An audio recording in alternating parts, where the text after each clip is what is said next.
Baik Bapak Ibu, ini sudah ada 56 peserta yang bergabung. Untuk Bu Supeni, ya terima kasih Ibu sudah bergabung. Bu Maria, halo Ibu, ini Bu Maria dari KUI Undana, Kupang NTT. Selamat bergabung Ibu. Halo, terima kasih. Ya, bagaimana Ibu kabarnya di sana Bu? Baik. Sekarang Baik, alhamdulillah. Iya. Baik Ibu, terima kasih.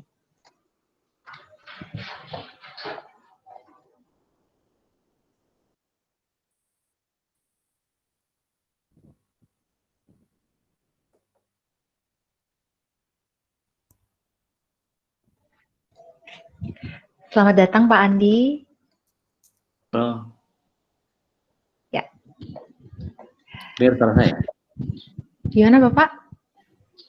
Suaranya kedengeran nggak? Ya, kedengeran. Ya. Oke. Kita mulai saja Bapak atau? Ya, kayaknya mulai aja. Oke, baik.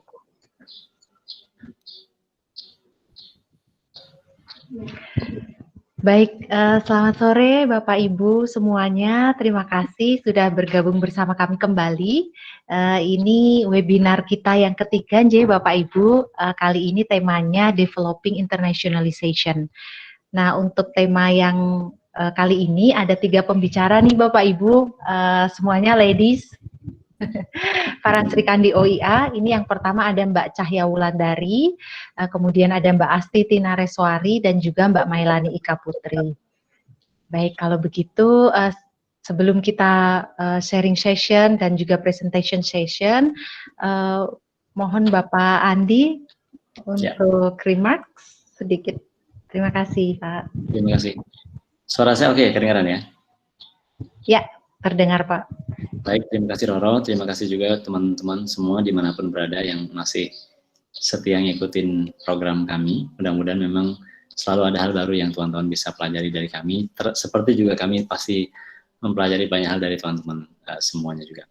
Hari ini ada 3 pembicara, tadi Roro sudah cerita, ada Cahya, halo Cahya, Yohan, ada Asti juga, sama Melanie. Ini kelihatannya pada dandan ya kalian ya? Atau memang biasanya? Iya Pak, ini bertiga semua di kantor tadi Pak, sudah dandan dari tadi. Oh, kelihatannya ke salon juga ini tadi. Baik teman-teman sekalian, Bapak Ibu, ini hari ini akan cukup spesifik ya, kita bicara soal proses-proses begitu. Saya kenalkan dulu, ini Cahya ini yang megang region ASEAN, kemudian Asti tentang mobility outgoing. Ini biasanya yang kalau Asti nggak ada nih, nggak ada yang bisa keluar negeri nih di UGM nih. Rektor aja nggak bisa keluar negeri nih, Cahya yang ngatur. Terus yang mengelola kerjasama ini Eropa.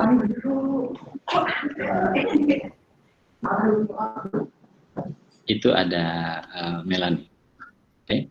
Jadi terima kasih nih sudah bergabung semuanya. Intinya nanti mudah-mudahan kita bisa ngobrol dengan relax saja begitu. Kita juga tahu bahwa teman-teman ada yang sudah advance sekali, teman-teman kita di KUI di tempat lain, ada yang mungkin memang baru mulai juga. Jadi teman-teman nanti dimanapun stage kita tetap bisa ngikutin. Jadi tolong nanti teman-teman bertiga presentasinya diatur sedemikian rupa. Nanti kalau memang ada yang advance silahkan disampaikan. Tapi jangan lupa juga ada yang memang benar-benar pengen tahu dari awal, itu juga perlu kita share gitu. Itu kemudian yang terakhir adalah nanti saya mohon izin untuk bolak-balik nih ke kelas sebelah karena saya sedang jadi moderator di kelas sebelah nih. Tapi saya akan pantau terus nanti pada saat kita tanya jawab, mudah-mudahan saya bisa gabung lagi gitu ya. Oke, saya kira begitu. Roro, silahkan dimulai. Saya mohon izin sekarang untuk pamit dan sekaligus terima kasih juga nih kepada teman-teman semua yang sudah ngikutin dimanapun berada lah teman-teman. Terima kasih, selamat sore semuanya. Baik, terima kasih Pak Andi. Semoga sukses ya Pak untuk acaranya. Ya. Makasih. Saya langsung pergi sebentar, G. Baik, Pak. Baik, Bapak Ibu, langsung saja, untuk mempersingkat waktu, kita mulai pada sesi yang pertama. Jadi, Bapak Ibu mohon izin, nanti akan ada 3 pembicara. Ketiganya nanti akan tes. Masih bisa dengar? bertiganya nanti akan membawakan materi. Mungkin itu ditanya saya sharing dulu deh Bapak Ibu.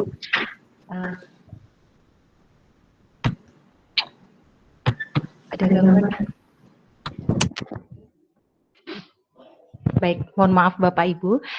Jadi nanti akan tiga pembicara ini nanti akan menyampaikan materi, kemudian monggo Bapak Ibu apabila ada pertanyaan bisa langsung saja nggih dilayangkan pertanyaannya di kolom chat begitu Bapak Ibu. Baik, untuk yang pertama ini monggo Mbak Cahya Wulandari. Sudah siap Mbak? Halo? Nampaknya masih ya? Ya. Ya. Terima kasih. Oke. Terima kasih Mbak Roro atas waktu yang diberikan kepada kami. Selamat siang Bapak Ibu semuanya.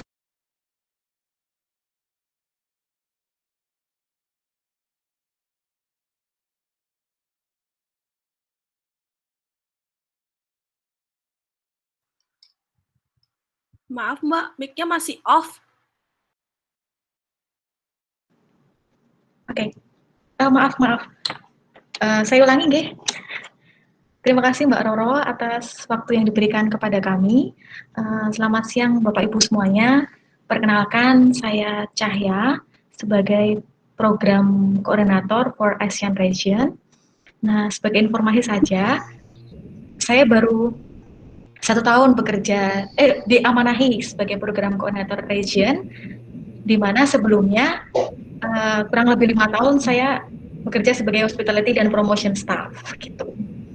Nah, tanpa panjang lebar lagi, perkenankan kami akan menyampaikan materi dengan tema Office of International Affairs dan Internasionalisasi di UGM. Nanti akan dibagi menjadi 3 sesi. Yang pertama akan dibawakan oleh saya, kemudian dilanjutkan oleh Mbak Mailani, lalu di akhir sesi nanti disampaikan oleh Mbak Astiti. Ya, begitu nggih.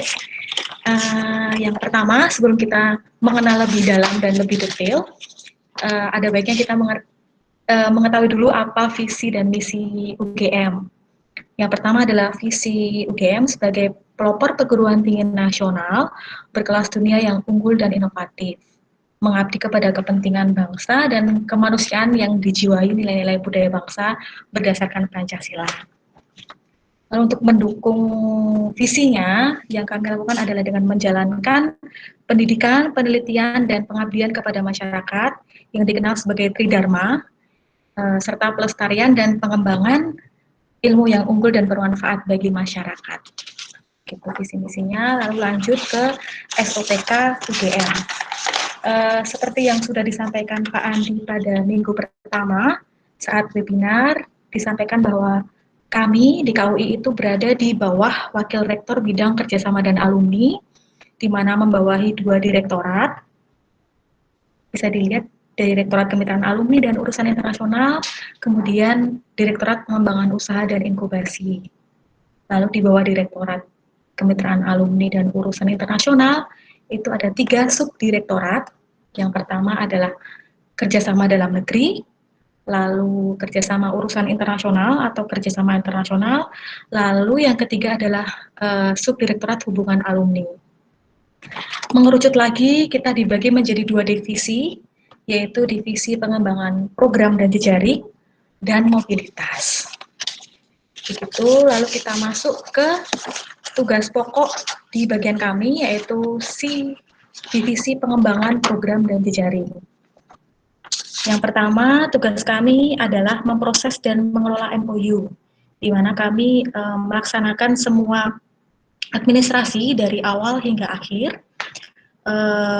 Lalu yang kedua adalah melaksanakan kunjungan atau program internasional. Kunjungan ini merupakan inisiasi lewat email, lalu penjadwalan pimpinan, kemudian mengundang universitas yang terkait dengan tamu-tamu tersebut supaya tersampaikan apa maksud tujuan mereka ke sini agar langsung dihubungkan dengan fakultas yang terkait.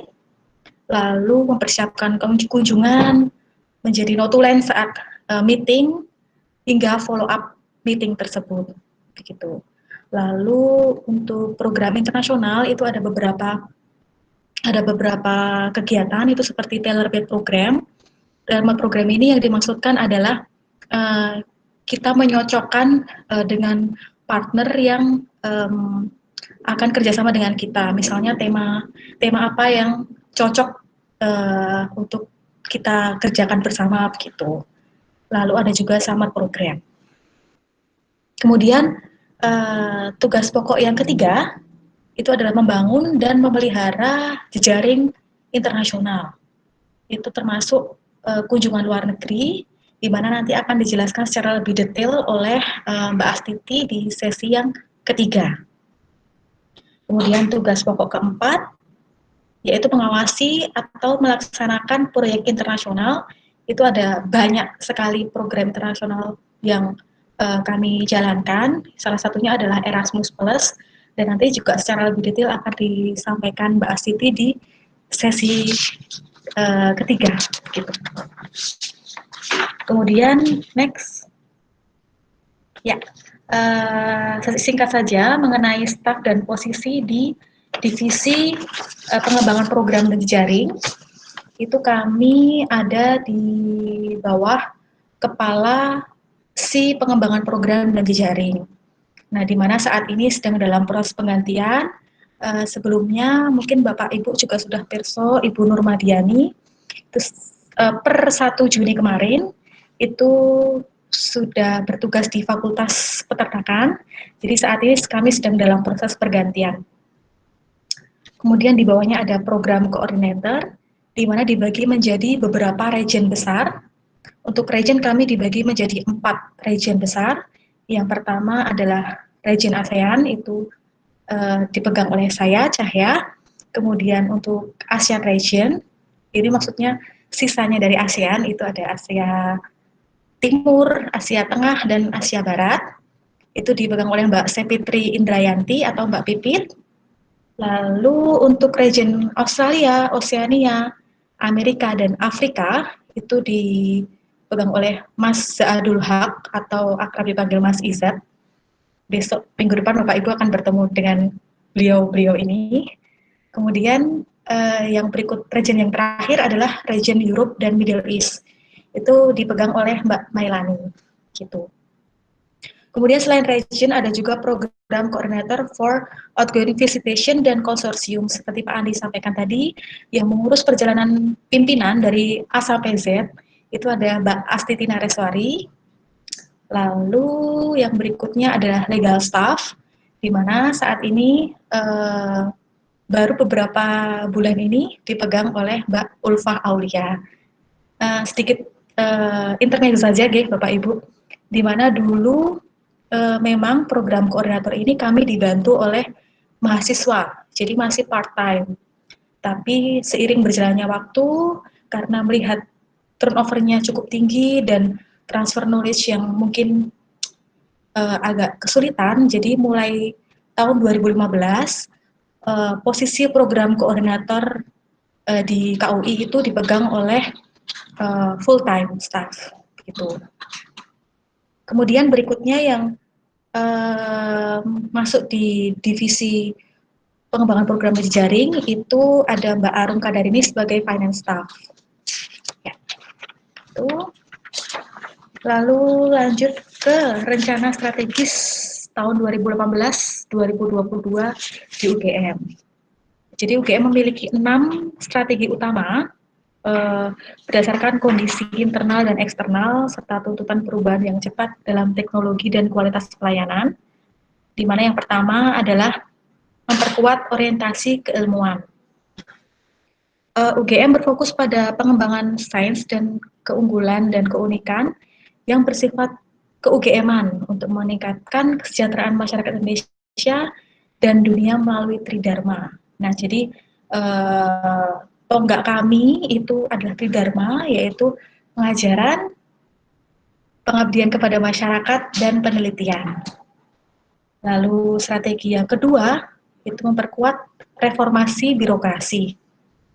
Nah, di sini UGM akan melakukan reformasi proses birokrasi untuk menciptakan pelayanan universitas yang unggul, meningkatkan kepercayaan pemangku kepentingan, dan memberikan jaminan kesejahteraan berdasarkan birokrasi yang bersih, bebas dari korupsi, kolusi, dan nepotisme. Nah, yang ketiga adalah reorganisasi universitas, di mana UGM akan menata ulang struktur dan tata kelola organisasi agar lebih fleksibel, fungsional, dan tepat, sehingga dapat secara efektif dan efisien beradaptasi dengan tuntutan perubahan lingkungan. Nah, kemudian strategi yang keempat, nah ini merupakan yang di highlight biru itu, ini yang secara khusus diamanahkan kepada KUI, yaitu memperkuat kerjasama nasional dan internasional. Nah, ini kami harus mengemban tugas untuk mengembangkan jejaring yang berkelanjutan dengan mitra-mitra strategis untuk mendukung peningkatan kualitas Tridharma di UGM. Lalu yang strategi yang keempat, yaitu integrasi penuh sistem informasi. Ini maksudnya UGM akan mengintegrasikan semua sistem informasi dan database akademik dan non-akademik karena menjadi syarat yang dibutuhkan untuk mendukung misi dan visi UGM. Yang terakhir, strategi utama kami itu adalah memperkuat tata kelola universitas. Jadi UGM harus memiliki tata kelola yang baik untuk meningkatkan kapasitas organisasi secara akuntabel, adil, transparan, efektif, dan efisien. Begitu sesi yang pertama, cukup dari saya. Kemudian dilanjutkan langsung Mbak Roro ke Mbak Mailani. Monggo Mbak Mailani. Baik, cek apakah jelas suaranya ya?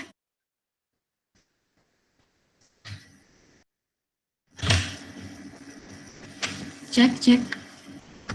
Jelas ya? Baik. Saya mulai saja, saya lanjutkan ya Bapak Ibu. Kemudian setelah tadi dijelaskan oleh Mbak Cahya, kita lanjut di program internasionalisasi program studi dan publikasi. Yang pertama adalah mengembangkan kuliah bersama berbasis IT dengan universitas mitra di luar negeri. Nah, ini memang yang kami kembangkan Bapak Ibu, jadi kami juga belum advance sekali tentang hal ini, tapi memang kita sedang cita-cita untuk mengembangkan. Mbak Mei, pakai PowerPoint enggak? Belum muncul. Belum muncul.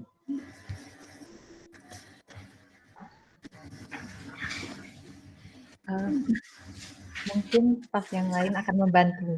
Baik, oke. Nah, ini Bapak Ibu mohon maaf ada sedikit gangguan teknis. Tadi ada yang tiba-tiba. Nah, sip. Oke. Silakan Mbak Melani. Baik, terima kasih Mbak Roro. Mohon maaf ya Bapak Ibu, sebelumnya biasa ini tantangan kita bersama ya Bapak Ibu untuk online meeting seperti ini. Baik, saya lanjutkan yang tadi. Yang pertama sudah ya, kami sedang mengembangkan kerjasama yang berbasis IT dengan mitra luar negeri. Kemudian yang kedua adalah meningkatkan jumlah publikasi internasional untuk skripsi mahasiswa S1 dalam jurnal yang memiliki faktor high impact.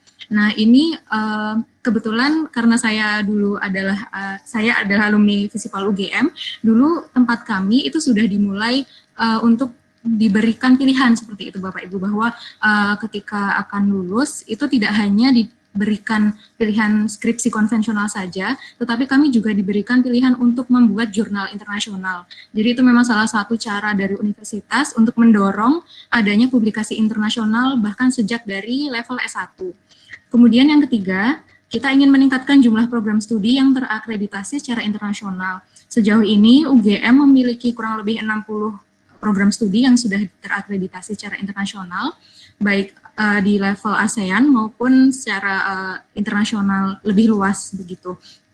Kemudian yang nomor 4 adalah meningkatkan kelas internasional untuk memfasilitasi kunjungan profesor kelas dunia untuk meningkatkan jumlah mahasiswa asing dan dosen. Nah, untuk hal ini kami di UGM itu ada task force tersendiri, yaitu bernama World Class University. Mungkin di universitas atau instansi Bapak Ibu juga ada nih untuk WCU ini. Jadi melalui WCU ini kita mendorong mahasiswa dan dosen itu agar supaya bisa terlibat lebih aktif bekerja sama dengan profesor dari luar negeri seperti itu. Jadi kerjasamanya bisa melalui visiting profesor, lalu joint research maupun kerjasama summer course dan lain sebagainya. Kemudian yang kelima adalah meningkatkan program bersama internasional untuk double degree dan sekolah musim panas internasional dengan universitas di luar negeri. Ini juga sedang kami genjot begitu Bapak Ibu bersama program studi yang ada di UGM.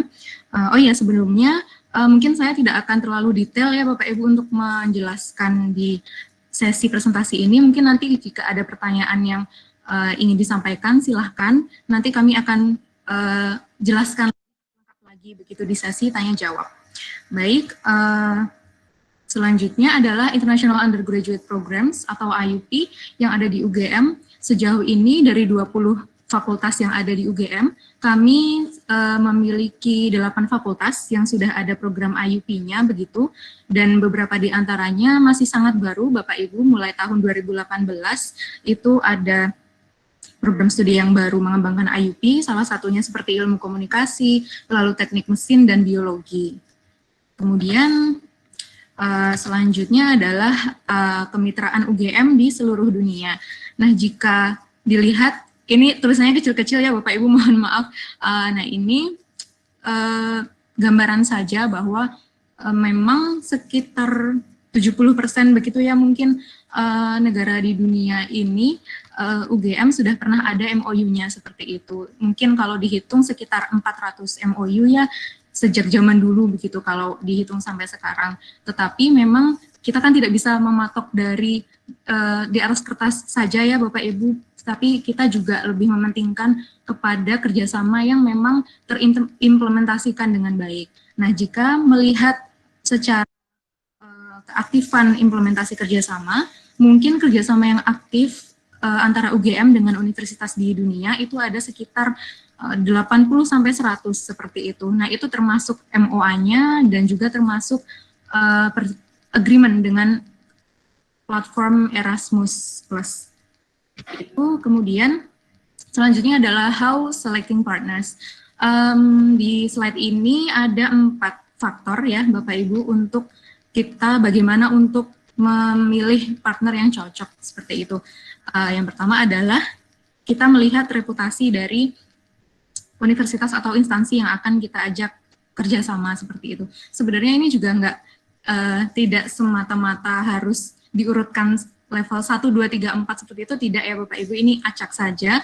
Nah, beberapa kali juga kita tidak terpatok pada reputasi ini ya Bapak Ibu, karena kan seperti yang kita ketahui bahwa mungkin misalnya di universitasnya itu adalah mereka sudah ada akreditasi A atau B atau C misalnya, tapi kan belum tentu program studi yang ada di sana itu reputasinya sama seperti yang dimiliki oleh universitas tersebut.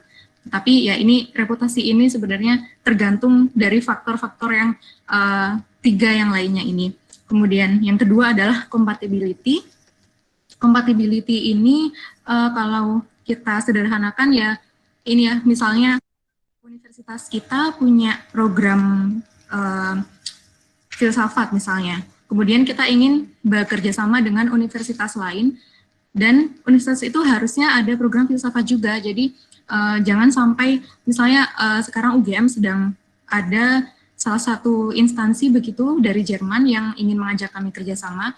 Kebetulan instansi tersebut adalah instansi teknik. Jadi di instansi tersebut tidak ada program studi yang background-nya ilmu sosial seperti itu. Jadi ketika dia ingin bekerja sama dengan UGM, kita harus benar-benar memetakan seperti itu, kira-kira ini menguntungkan seluruh fakultas di UGM atau tidak, seperti itu. Kalau misalnya memang tidak menguntungkan semua fakultas, tapi kita memang mau memperkuat kerjasama di bidang teknik, ya tidak ada masalah seperti itu. Intinya compatibility ini adalah kecocokan antar program studi begitu ya Bapak Ibu. Kemudian yang ketiga adalah fund availability. Fund availability ini penting ya Bapak Ibu, apalagi kalau kita memang ingin benar-benar mengimplementasikan kerjasama seperti itu. Tetapi fund availability ini tidak semata-mata harus ada atau terlihat di awal kita ingin bekerja sama seperti itu. Misalnya kita sudah sepakat dulu, oke, kita bikin MOU dulu gitu, lalu nanti fund-nya gampang kita cari bersama. Misalnya kalau Bapak Ibu aware, kita kan ada Erasmus Plus ya Bapak Ibu, jadi nanti ketika kita sudah punya MOU mungkin bisa bisa bersama-sama apply untuk hibah dari Erasmus, atau misalnya ada hibah dari pemerintah negara mitra tersebut, atau hibah dari pemerintah Indonesia sendiri, seperti itu. Jadi fund availability ini juga penting, tetapi tidak semata-mata harus ada di awal, seperti itu. Kemudian yang keempat adalah reciprocity. Reciprocity ini juga isu yang kalau kita tidak aware di awal, itu bisa jadi agak tricky gitu di belakangnya Bapak Ibu ketika kita sudah bekerja sama. Nah, misalnya tadi kembali lagi ke kecocokan program studi begitu. Ketika universitas lain itu bisa exchange ke tempat kita, misalnya karena mereka tidak begitu memperhatikan program studi yang harus cocok misalnya. Nah, tapi kita kan juga harus mengirim mahasiswa ke universitas tersebut kan ya. Dan kalau UGM itu kita merekomendasikan mahasiswa untuk apply di program yang memang mereka bisa transfer kredit seperti itu. Jadi sebisa mungkin kita memang mendapatkan benefit yang sama seperti itu. Jadi tidak cuma kita punya benefit di nomin atau di angka incoming student saja Bapak Ibu, tetapi manfaatnya juga harusnya kita punya penambahan atau peningkatan angka di mahasiswa outgoing juga. Kemudian selain yang keempat faktor ini sebenarnya yang mungkin kita semua juga aware bahwa bisa saja 4 faktor ini tidak ada, tetapi ada satu faktor di luar keempat ini yang bisa menentukan kita bekerja sama dengan sebuah universitas, yaitu kebijakan pimpinan. Nah, kebijakan pimpinan ini juga bisa jadi ada keempat faktor ini, tapi kebijakan pimpinan sayangnya tidak mengizinkan kita untuk bekerja sama dengan sebuah instansi, itu bisa saja. Jadi memang semuanya sudah pasti harus dikomunikasikan dengan pimpinan kita ya Bapak Ibu. Seperti itu. Kemudian yang selanjutnya adalah langkah kolaborasi. Ini ada 2 jalur ya. Yang pertama diinisiasi oleh UGM. Jadi ketika UGM ingin bekerja sama dengan universitas tertentu, kita harus mencari dan mencocokkan profil universitas hingga program studi yang akan dituju. Kemudian kita langsung menghubungi kontak International Affairs di Universitas calon mitra tersebut. Lalu ketika sudah diskusi proposalnya, ingin bekerja sama di bidang apa, seperti itu, kita bisa susun MOU dan saling memberikan feedback satu sama lain di di proses reviewnya nanti. Kemudian jika sudah setuju, kita melangkah ke proses penandatanganan MOU atau MOA, umumnya MOU dulu ya Bapak Ibu. Kemudian ketika sudah ditandatangani MOU-nya, kita harus memastikan apakah dokumen MOU itu sudah bisa untuk mengimplementasikan kerjasama. Karena MOU itu kan bersifat general dan tidak mengikat ya Bapak Ibu. Jadi apabila kita ingin mengimplementasikan kerjasama, misalnya student exchange, misalnya, itu kita harus punya student exchange agreement terlebih dahulu, agar kita bisa aware, kita bisa tahu technicalities dari kerjasama itu seperti apa, seperti misalnya biayanya siapa yang menanggung, lalu berapa jumlah mahasiswa yang ingin di exchange kan, seperti itu. Nah, kemudian jalur yang kedua, apabila kerjasama diinisiasi oleh mitra, kemudian sampai ke OIA, itu nanti kami akan memetakan profil dan kecocokan program studi sama seperti tadi, kemudian menawarkan kerjasama tersebut ke unit terkait. Jadi bisa jadi programnya itu ke program studi atau juga ke pusat studi. Jadi misalnya memang tidak ada program studi yang cocok, tapi kita punya pusat studi yang bisa dikerjasamakan, itu nggak masalah juga Bapak Ibu. Kemudian selanjutnya, kita akan membantu dalam proses review MOU sampai tahap penandatanganan, lalu sama juga nanti kita harus memastikan bahwa ada agreement yang dijadikan landasan implementasi kerjasama selanjutnya. Kemudian selanjutnya adalah macam-macam program dan project yang biasanya UGM laksanakan dengan mitra, yaitu ada student mobility, kemudian double degree, joint supervision. Joint supervision ini pada umumnya di level S3 ya Bapak Ibu. Kemudian ada credit earning, international collaboration secara umum, lalu ada research publications. Nah, untuk selanjutnya kita akan masuk ke implementasi kerjasama, yaitu contoh nyata ya Bapak Ibu yang sudah kami laksanakan. Ini hanya beberapa saja, dan slide selanjutnya akan disampaikan oleh rekan kami, Mbak Astiti. Silakan Mbak Asti.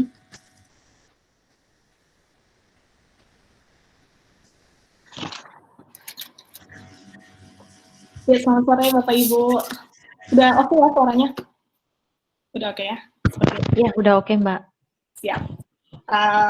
Ya, jadi selamat sore Bapak Ibu dan rekan-rekan semua. Jadi nama saya Astiti, biasanya dipanggil Asti aja. Saya PC Outgoing Visitation dan Konsorsium.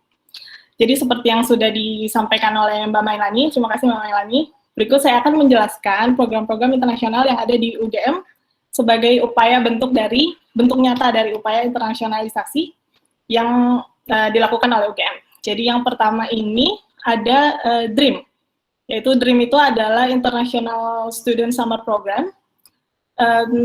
Summer Program ini sudah cukup dikenal gitu ya di kalangan biasanya untuk partner dari Jepang, dari Asia Timur, bagian Asia Timur, karena sebenarnya DREAM ini sudah kita jalani selama 12 tahun. Tahun ini adalah tahun ke-12, tapi terkendala oleh pandemi ini ya, jadi dari kemarin itu tahun ke-11 dan itu berjalan dengan sangat lancar. Program ini adalah program flagship dari kantor urusan internasional itu sendiri. Jadi setiap tahun kita adakan, dan ini adalah program berbayar. Jadi selama 2 minggu peserta akan ada di Jogja untuk mengikuti segala kegiatan yang ada. Jadi kegiatannya itu cukup lengkap dan cukup kompleks kalau bisa kita bilang ya. Jadi yang pertama ada lecture, dan biasanya juga kita adakan public lecture, yang pembicaranya juga kadang kita undang dari luar, atau pembicara dari UGM sendiri untuk agar mahasiswa itu mempunyai 2 sudut pandang gitu. Jadi dari sudut pandang UGM, lalu ada sudut pandang yang dari internasionalnya gitu. Nah ini lalu akan ada institution visit, sesuai temanya otomatis, jadi akan kami bawa ke satu institusi, lalu mereka akan bisa lihat secara nyata seperti apa praktek yang di lapangan.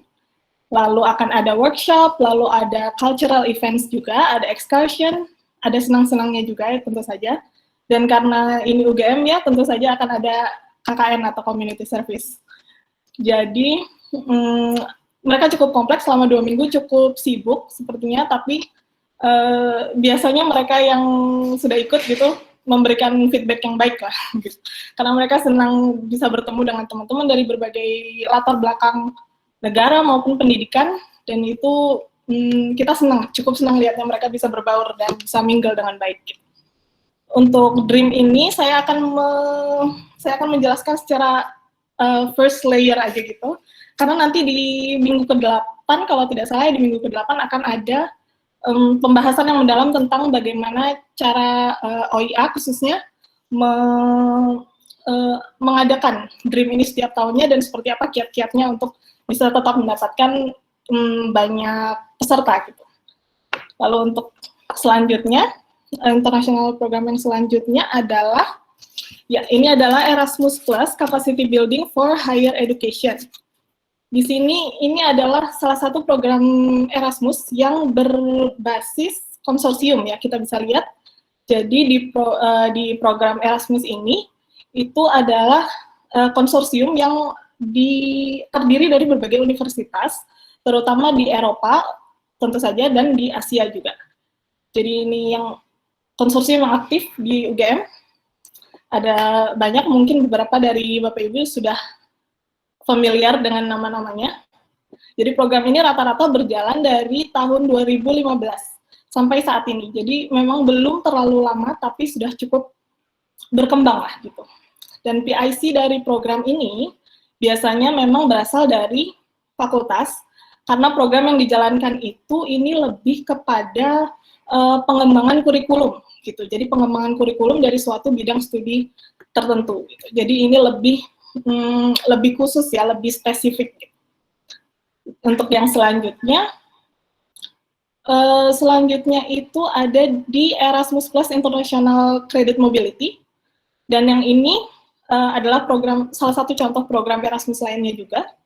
Ini merupakan program lebih ke exchange, lebih ke pertukaran baik mahasiswa maupun staf pengajar maupun staf tenaga pendidik.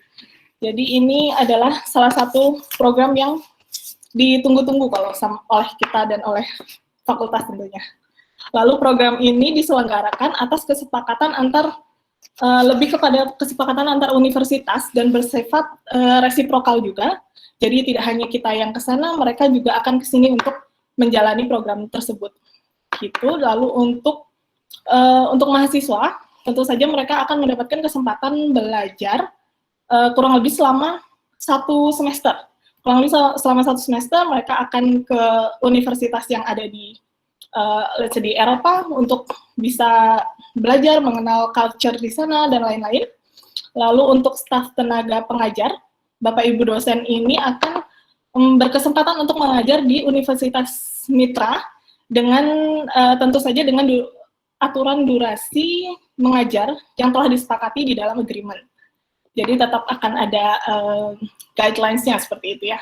Lalu untuk staf pendidik diberi kesempatan biasanya akan ikut dalam pelatihan staf internasional. Jadi di mana staf Office of International Affairs dari berbagai negara akan datang untuk ikut hadir dalam pelatihan staf internasional tersebut yang biasanya diadakan sekitar 1 minggu, kurang lebih sekitar 1 minggu, 5 hari kerja, seperti itu.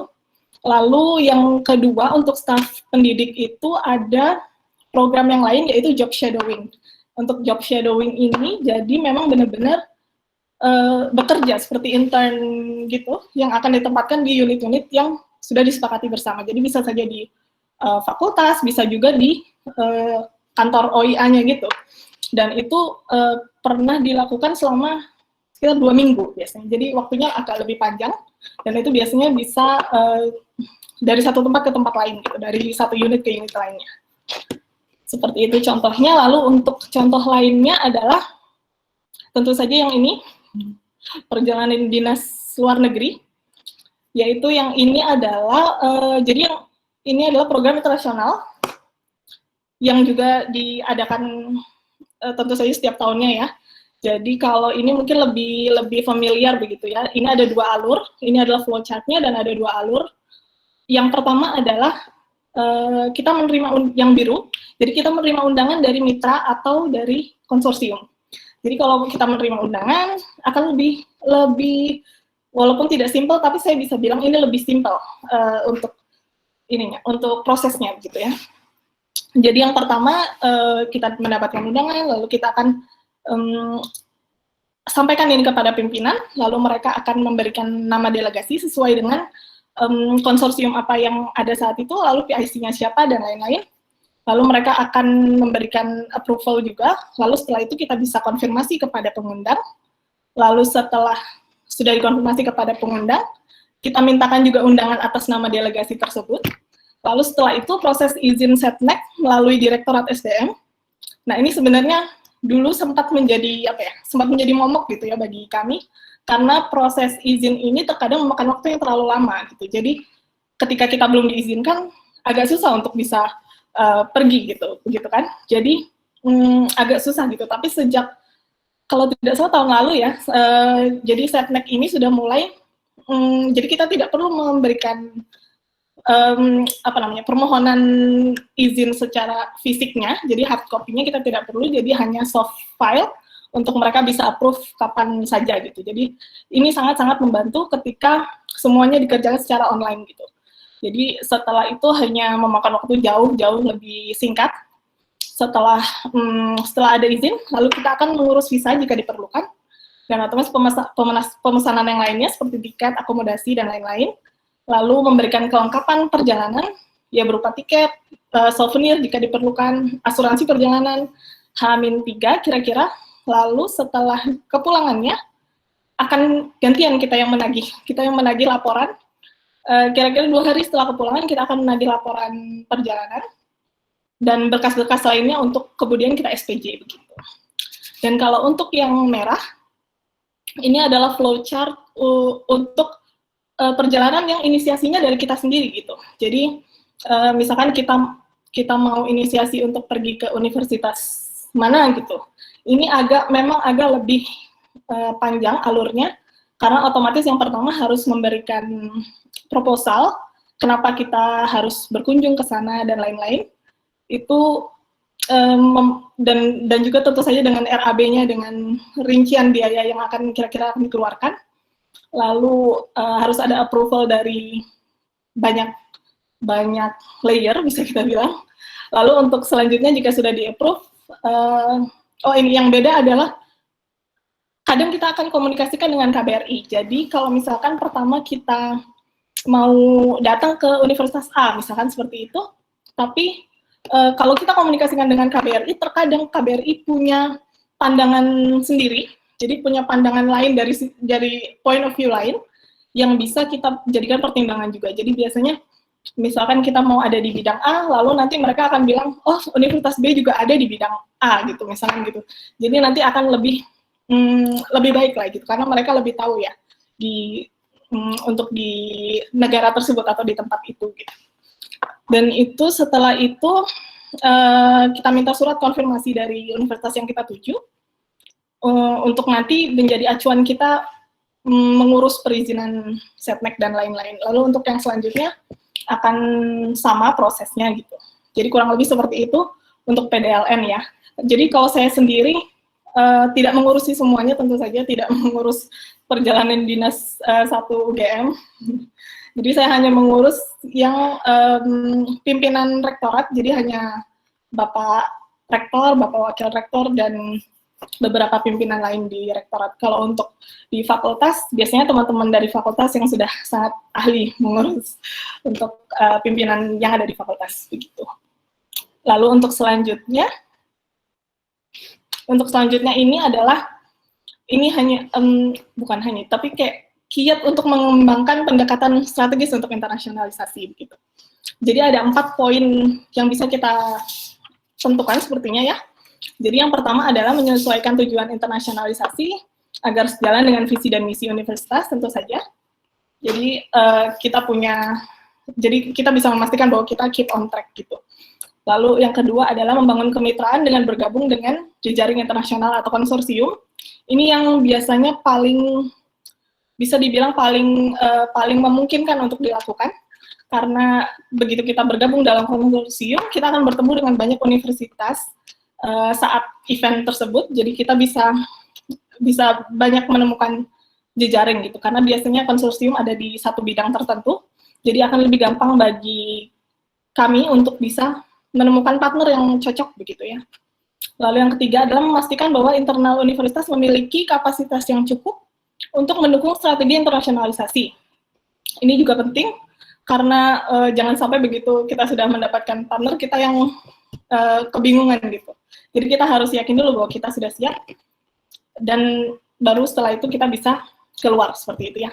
Lalu yang keempat adalah menetapkan indikator kerja, Key Performance Index pada setiap fakultas, dan sertakan juga proses pemantauan dan evaluasi ke dalam rencana strategis.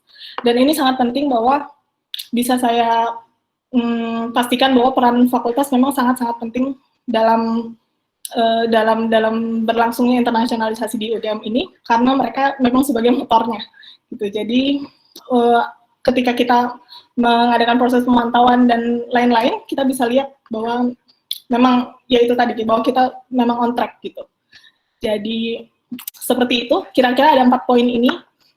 Monggo nanti jika ada Bapak Ibu yang akan sharing seperti apa kiat-kiatnya kalau di universitasnya, monggo, kami akan terbuka, ini sharing santai aja begitu. Saya kembalikan kepada Mbak Roro. Terima kasih Mbak Roro.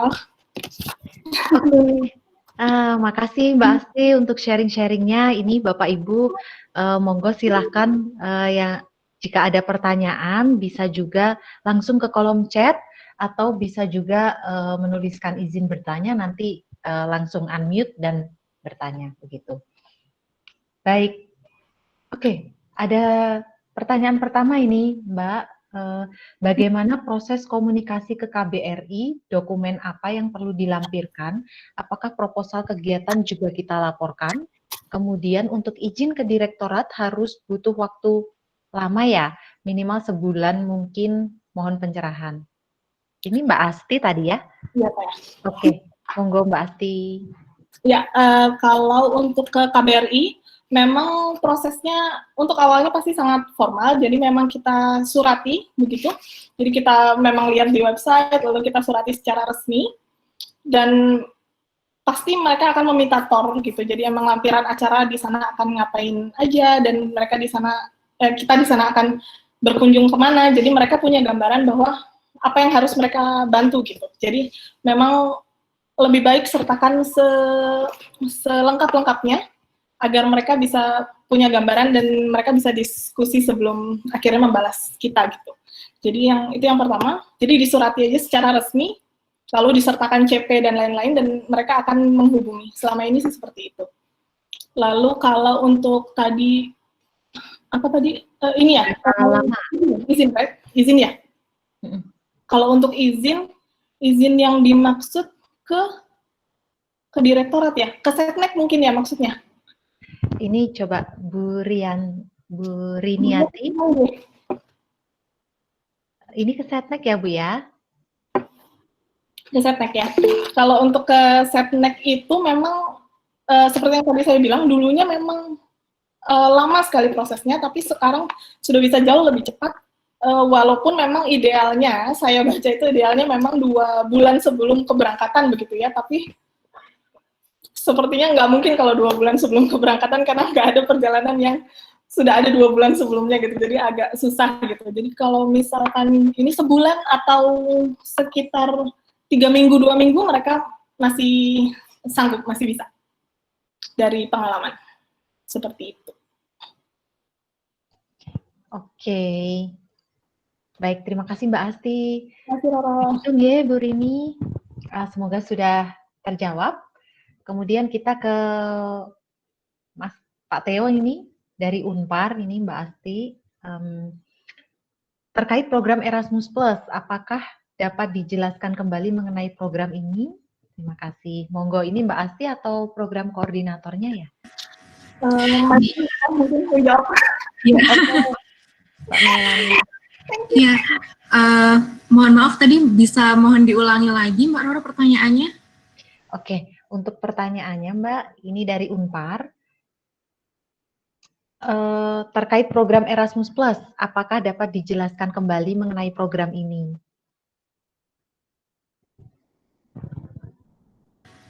Baik, terima kasih atas pertanyaannya Pak Tio ya dari Unpar. Sebenarnya program Erasmus Plus ini sangat banyak ya Bapak.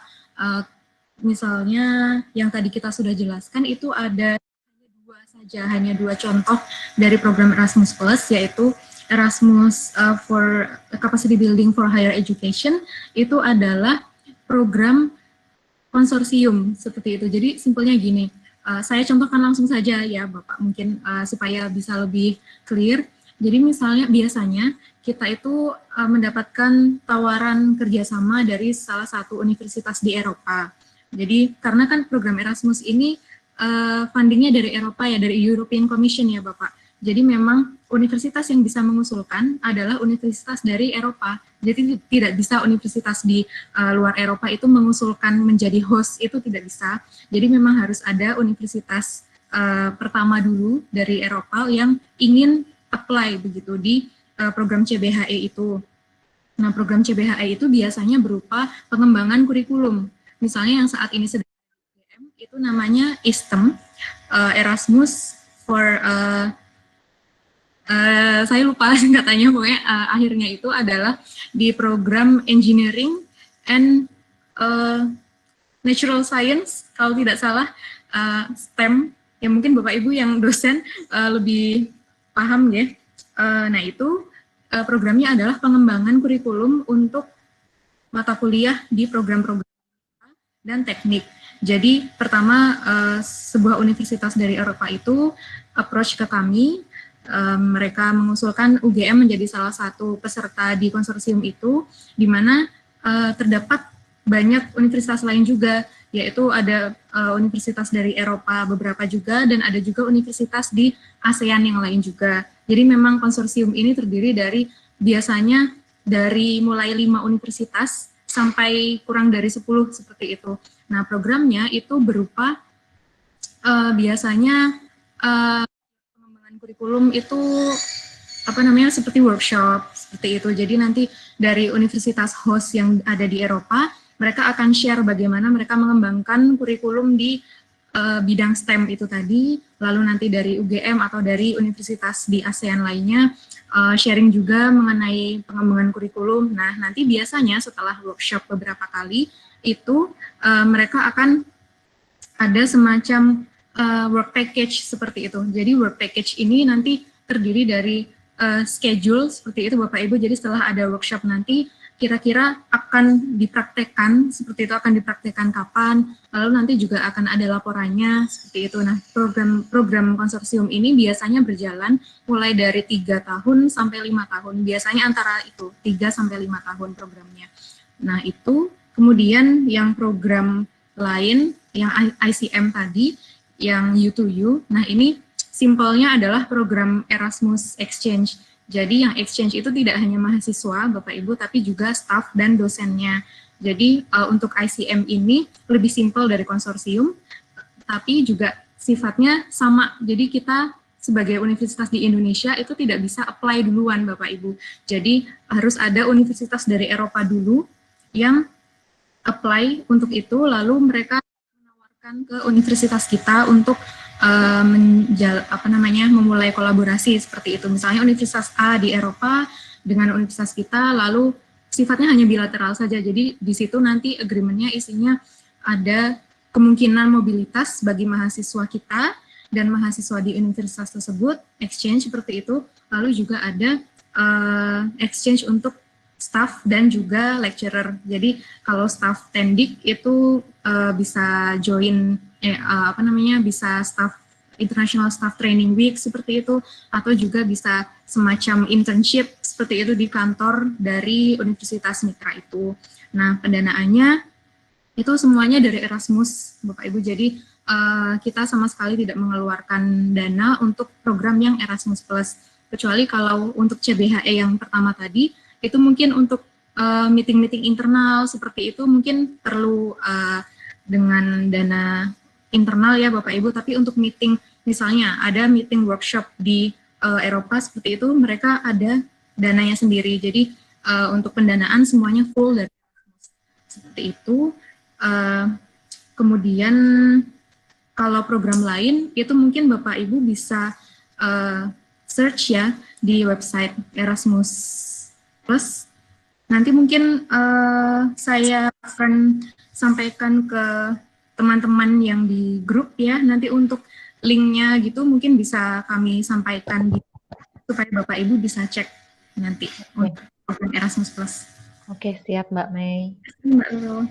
Baik, baik begitu Pak Theo, semoga sudah menjawab nggih. Kalaupun belum, monggo silakan nanti bisa bertanya kembali.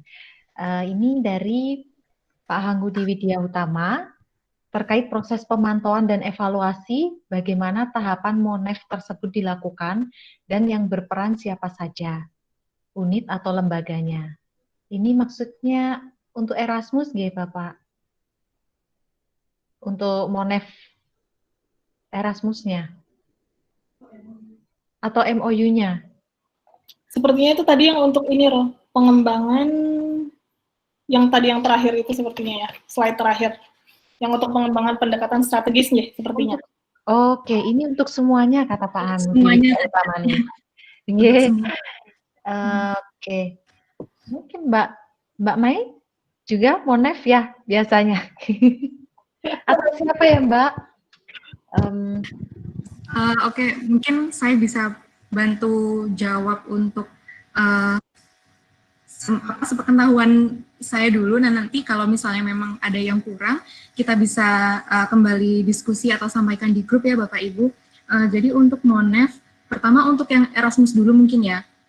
Nah untuk MONEF itu memang ada commission-nya sendiri kalau untuk Erasmus. Jadi di setiap akhir dari project, terutama project yang CBHE itu tadi ya, yang konsorsium, itu akan ada evaluasi dari Erasmus. Jadi di setiap akhir periode itu konsorsium ini harus membuat laporan seperti itu dengan standar Erasmus. Jadi sudah ada template-nya gitu. Jadi kita tinggal menyesuaikan saja. Lalu nanti biasanya mereka juga akan datang ke universitas partner. Jadi bisa saja setelah laporan itu disubmit, maka ada sebuah tim gitu, tim evaluasi dari Erasmusnya untuk datang ke universitas kita untuk mengevaluasi laporan kegiatan kita tersebut. Lalu untuk pemantauan dan evaluasi MOU secara umum, mungkin kita ini ya, kalau simpelnya yang kami lakukan untuk evaluasi, kita kan di akhir tahun itu selalu ada evaluasi tahunan ya Bapak Ibu di internal kita sendiri seperti itu. Di internal di sini adalah direktorat, jadi di direktorat kami itu biasanya ada evaluasi akhir tahun. Nah di situ kita biasanya ada daftar kerjasama yang sudah pernah kita lakukan di mungkin 1 tahun, 1 sampai 3 tahun seperti itu, dilihat dari range MOU-nya seperti itu. Dan ini juga tidak terlepas dari komunikasi kita ke KUI fakultas ya Bapak Ibu. Jadi bagi yang belum tahu, jadi di UGM itu tidak hanya ada OIA atau KUI di pusat saja, di kantor pusat saja, tetapi kita juga punya KUI di tingkat fakultas.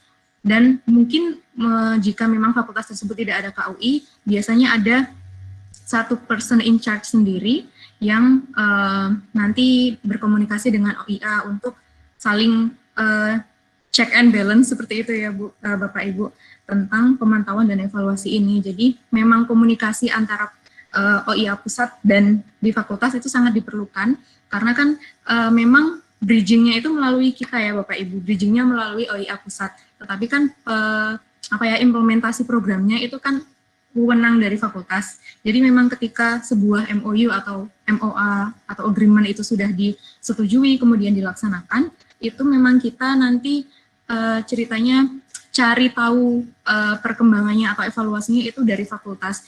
Jadi dari fakultas itu nanti kita minta semacam laporan seperti itu. Jadi MOU mana saja yang kerjasamanya sudah berjalan, dan jika memang ada kerjasama yang tidak aktif, nah itu kita prefer ya sudah dihentikan saja, tidak perlu ada perpanjangan MOU lagi seperti itu. Mungkin sementara itu, apabila masih kurang jelas bisa ditanyakan kembali Bapak Ibu. Terima kasih. Silakan. Ya, terima kasih Mbak Melani. Apakah ada tambahan dari Mbak Astiti? Cukup ya. Oke. Baik, kalau gitu kita langsung ke pertanyaan selanjutnya. Ini dari Bu Nurlailatul. Karena KUI di kami masih sangat baru, sekitar 3 bulan, ya, jadi masih bingung dengan dokumen surat yang, maaf, oke, atau template surat. Nah, baik, Ibu Nurlaila, ini yang dimaksud dokumen apa ya Ibu? MOU kah atau template apa? Mungkin Bu Nurlaila bisa meng-unmute mikrofonnya dan bersambung dengan kita.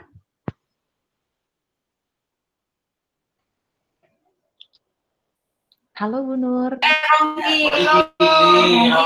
Ya Mbak, terima kasih. Maksud saya itu dokumen MOU atau dokumen misalnya kalau kita ingin mengundang dari luar negeri seperti itu. Terima kasih. Oh baik Ibu, terima kasih. Nah, berarti dokumen MOU ataupun kalau ingin menginisiasi ya mungkin ini nggih. Iya benar. Baik. Baik, terima kasih Ibu atas pertanyaannya. Ini Mbak Melani atau Mbak Mbak Cahya? Oke, siap. Silakan Mbak. Unmute dulu. Ya, terima kasih pertanyaannya Mbak Nurlailatul. Untuk template suratnya itu biasanya jika ingin menginisiasi MOU itu memang seperti yang disampaikan oleh Mbak Melani, jadi kami harus melakukan semacam identifikasi dulu partner seperti apa yang akan kita ajak kerjasama. Lalu jika kita merasa sudah cocok, lalu kita mengirimkan template draft MOU dulu. Kemudian inisiasi lewat email apabila sudah sesuai dengan universitas partner, lalu feedbacknya dikirimkan ke kami, lalu kita saling mereview. Jika keduanya sudah sepakat, maka bisa dilanjutkan dengan penandatanganan MOU gitu. Jadi mungkin jika yang dimaksudkan email atau draft template agreement-nya, nanti kami akan coba kirimkan bisa sepertinya untuk contoh draft MOU template-nya begitu. Itu semoga cukup menjelaskan, atau ada yang mau ditanyakan lagi, Mbak? Ya cukup Mbak, terima kasih kalau misalnya memang ada yang mau dikirimkan. Sangat terima kasih sekali. Ya. Sama-sama. Baik, terima kasih Mbak Cahya.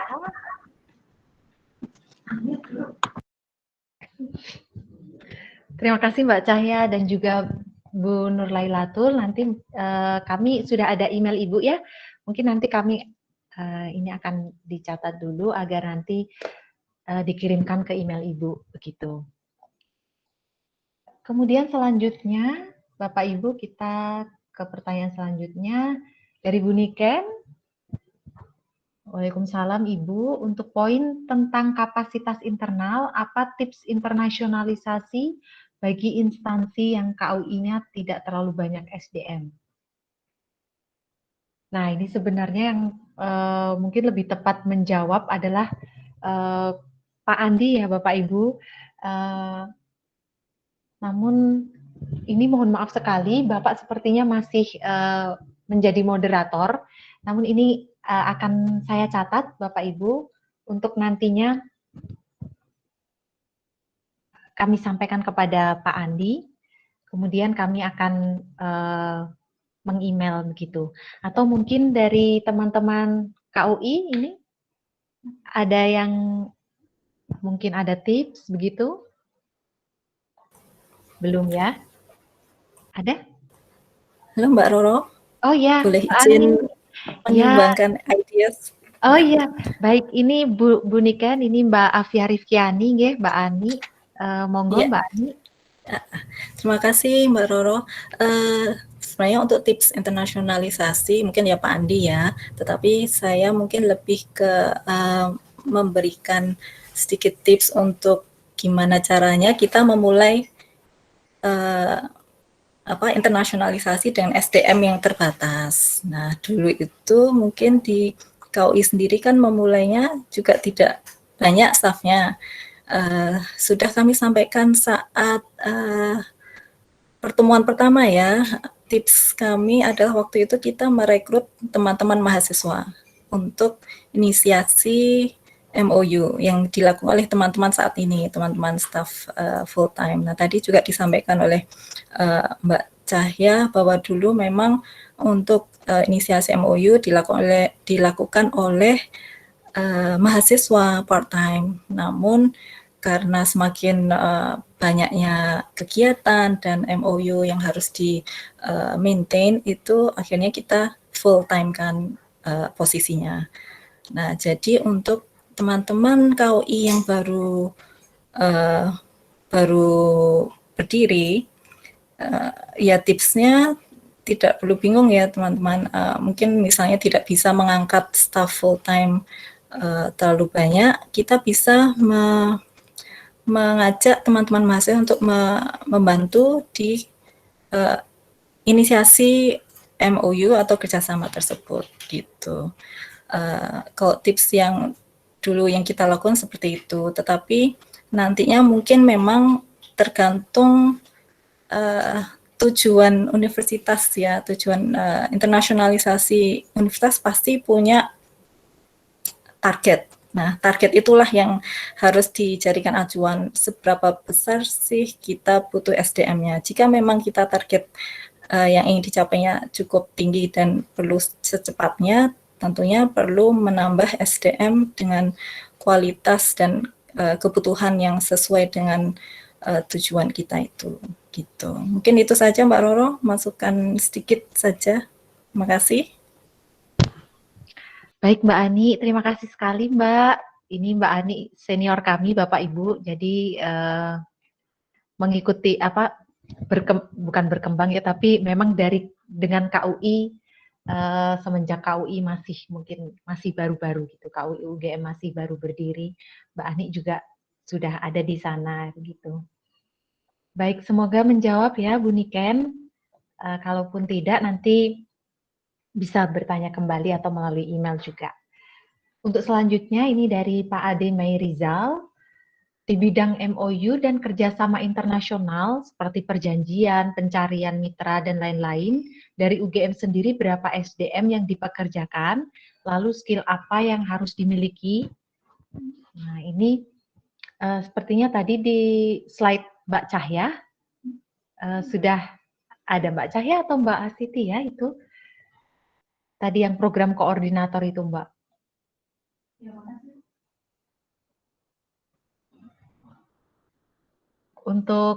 Oke. Ya mungkin bisa saya bantu jawab Mbak Roro. Silakan Mbak Mei. Oke, jadi tadi ini ya terkait, sebentar saya baca lagi. Oh ya, untuk pencarian mitra begitu ya. Kalau untuk jumlah SDM sendiri di tempat kami di bagian pengembangan program dan jejaring itu kita total ada 5 staff yang aktif untuk khusus untuk pencarian mitra tersebut. 4 ya, mohon maaf, ada 4. Jadi kami membagi,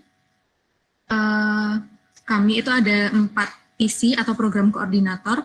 Jadi setiap koordinator itu bertanggung jawab untuk mengelola seperti itu ya, atau bridging kerjasama di region-region tertentu. Misalnya keempat region itu adalah yang pertama region ASEAN, yaitu Southeast Asian, termasuk Timor Leste ya. Jadi itu satu. Kemudian yang kedua adalah Asia secara lebih luas, kecuali ASEAN tadi karena sudah ada. Kemudian yang ketiga itu dia menghandle di wilayah Eropa dan Middle East, kebetulan saya sendiri. Kemudian yang keempat itu menghandle agak banyak ini yang dia handle di Amerika, Afrika, Australia, dan Oseania. Jadi memang kita membagi staf kami ke dalam region-region tersebut. Kemudian selain membagi itu juga kami membagi email Bapak Ibu. Jadi tidak hanya job desk-nya saja yang kita bagi, tapi juga email ini secara teknis ya. Memang kalau misalnya kita jadi satu semua emailnya kan agak susah ya Bapak Ibu. Jadi kita memang membagi email kita berdasarkan region tersebut. Walaupun memang ada region yang seperti punya saya sendiri misalnya Europe and Middle East, itu ada 2 region sendiri, tapi karena dikelola oleh 1 orang, jadi itu lebih memudahkan. Jadi itu mungkin salah satu tips ya untuk Bapak Ibu, mungkin ketika ingin bekerja sama, bisa memudahkan untuk proses pengelolaannya nanti apabila dibagi per region, seperti itu. Kemudian skill apa yang harus dimiliki? Mungkin yang pertama dan utama yang kita semua juga sudah, insya Allah kita semua sudah bisa ya Bapak Ibu, yaitu bahasa Inggris. Mungkin walaupun tidak sangat jago seperti itu, tapi setidaknya kita bisa dalam hal untuk mempropose sesuatu, untuk membuat email. Jadi kan ketika kita ingin approach ke mitra, setidaknya gagasan kita itu jelas Bapak Ibu. Jadi apa yang ingin kita kerjasamakan seperti itu sebaiknya bisa tersampaikan melalui email awalan itu tadi. Kemudian selain bahasa Inggris, ya yang kedua adalah kemampuan kita untuk fleksibel ya sepertinya Bapak Ibu, karena ketika kita misalnya punya ide, universitas kita punya visi misi tertentu seperti itu, kemudian ketika kita diskusi dengan partner, kok ternyata visinya itu agak ada yang beda. Nah mungkin kalau misalnya memang Bapak Ibu ingin mengutamakan peningkatan internasionalisasinya, mungkin bisa didiskusikan lebih lanjut lagi gitu. Jadi tidak saling kuat-kuatan begitu, tapi sebaiknya bisa bergaining seperti itu. Jadi kemampuan bergaining dan fleksibel itu sih Bapak Ibu mungkin ya yang bisa kita lakukan seperti itu yang bisa dimiliki gitu.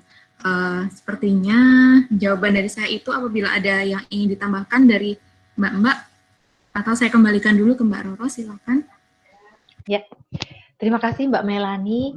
Nah ini Bapak Ibu, monggo dari universitas lain juga boleh apabila akan sharing atau menambahkan begitu untuk tips-tips, dipersilahkan. Semoga jawaban dari Mbak Melani tadi cukup menjawab, ya Pak. Baik, kita lanjut. Ini dari Mbak Wita. Mbak, apakah UGM menyediakan beasiswa bagi mahasiswa UGM yang ingin mengikuti kegiatan di Universitas Mitra Luar Negeri? Nah, untuk ini berarti outgoing ini sepertinya ya, Mbak Wita ya. Mbak Ani masih di ruangan ya? Ya, halo Mbak Roro, siap. Ya, ini mohon bantuan kembali Mbak. Siap Mbak Roro, ini dengan Mbak Wita dari Teknik Geologi sepertinya teman kita sendiri. Untuk beasiswa mahasiswa untuk ke luar negeri, sebenarnya dari UGM sudah ada mekanismenya, yaitu melalui Direktorat Kemahasiswaan ya. Kalau dari KUI sendiri kami tidak punya secara khusus pendanaan untuk membantu mahasiswa ke luar negeri. Khususnya kita mengolah hanya penawaran beasiswa dari mitra, seperti tadi disampaikan oleh Mbak Mailani, salah satunya Erasmus Plus, seperti itu, untuk beasiswa ke luar negeri.